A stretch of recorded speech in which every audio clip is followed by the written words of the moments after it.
So trust me, it happens. Like you've been working on a project all night long, then you wake up and you see it and like, what is going on? It's not my work. And I totally do not like it. So how to go about it? And actually, it's not only these like night projects, it's can be like any project that you've spent a lot of time on, and then you realize that it's just not what you wanted in the first place. So I have two approaches for this type of things. So the first one is just leave it. So imagine you have this project, you just close it, you go out, you do something else. That's it. The second one, you delete it and you start over. Like at the same time you start over and you do it way easier, way faster and way better, obviously.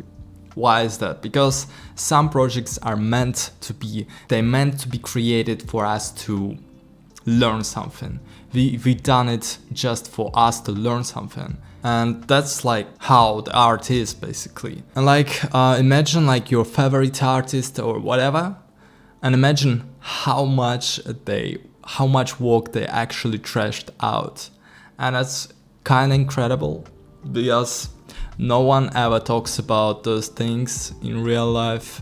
No one ever talks about this. And as you can see on your screen right now, it's my personal work I did. Like, just listen to me. I did it half a year ago, and I've just trashed it. So like I seen it looks cool. The concept is that, the chrome is that and everything is that, but when I started to build in a scene with like a character and everything, it just not my thing, you know, like it happens. What I did is I just left it. I just posted like some VIPs on my Instagram here and there, like stories and all that. And I trashed it. I just closed the project and yeah, I'm gone. I'm basically gone from it. Couple of weeks ago, I believe like a month ago, I decided to make like this 3D with photo edits, like photo plus 3D thing. And it's super cool, to be honest. I hit up some photographers on the Instagram. On your screen right now you can see like my new Instagram page where I post a lot of those things, and we'll talk about it later, but yeah. So I hit up some photographer, I started working on a photo, creating some pieces for that photo, and I realized I have this chrome thing here. I realized I have it, and I've just tried it on that photo, and I'm gonna show it in a second, but it's just the way it works. Like I've left it half a year ago for it to be included in my most recent post. Like not most recent, but it got me. Here it is. So yeah, that's the one you see on your screen. On both of your screens, that's the one. But as you can see, it just works this way. It's totally normal, and sometimes it's way easier and way better to leave some projects or trash them and start something else, because this project can really sink you, can really crush you into spending more and more hours on it. But actually you don't need to. And some projects actually, they don't need to be finished either. So some projects are like meant to be educational, and you don't need to finish them. And that's really important to understand. Like I didn't understand it back then when I started. I thought like this idea that you must finish everything you do, like you must. And that's also a cool idea, but for me it never works this way, because when I try to finish something I just realize I spent way more time on it and I better be starting something else. And yeah, you know, it kind of cool for other mediums I guess, but for 3D, and I must say that I mostly do art in 3D, and I think for 3D it's essential to like trash some projects out. Pinterest is super cool thing. But to be honest, there is some misconceptions going on around Pinterest and how to use it properly, and I'm gonna talk about it. Because like I see people all day around, what they do is they just see these cool Chrome things on Pinterest and they like put it on their reference boards, and that's cool. If that's your client who sent you this, that's cool. But if you do like personal work, go deeper. You can just gather all of those references from other artists all day long, and eventually you'll be able to come up with something cool based on those images, but it won't be yours, because at the end of the day what you'll be doing is you're gonna be copying those artists in some way or another, and nothing's wrong with it if you just copy like some little parts here and there. I have a better approach for you to search on Pinterest. So I'm not gonna open the Pinterest because there's a lot of things going on Pinterest that I not necessarily wanna show on my YouTube video, just in case, you know. For example, there's a lot of like organic shapes going on in nature, like insects and all that. And why is this artwork opened? Basically, what I did is I found some cool insects photos, and I've just gathered shapes from them, gathered like shape language and colors and all that, and this way I've created these shapes. This shape language is basically insects all over the place, and I think that's the way you should really use Pinterest. No one really talks about it. I've been going through this whole of gathering other artist work for quite a long time, and I understand it, that it's sometimes it's kind of cool to like look at someone's work and see like final result and just try to catch on some ideas from that, but those artworks are actually made of many other like ideas, so it kind of never ending circle which you not necessarily wanna go into. But yeah, try Blender add-ons. For example,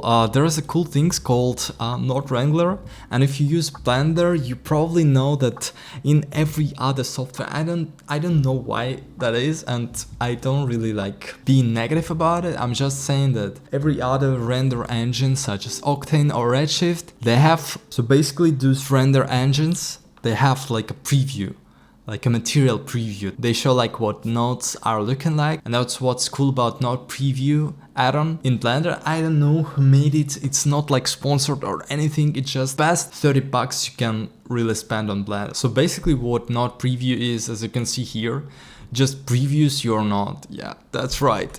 But basically, if for example I add hue saturation value, it shows me that hue saturation.